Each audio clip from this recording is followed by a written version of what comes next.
Guys, magluluto na naman kami ng vegetable with rice. Ayan. Sibuyas, pampasarap. Yan nga guys, naglagay na ako ng jeera.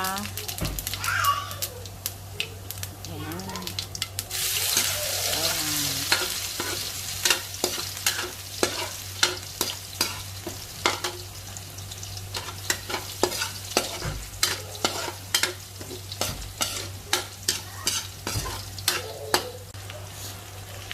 Kamatis.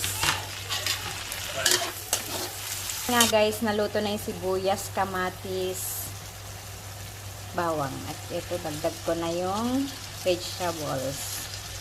Mixed veg. Ito na nga guys, luto na lahat. Dadagdag ko naman yung soak rice.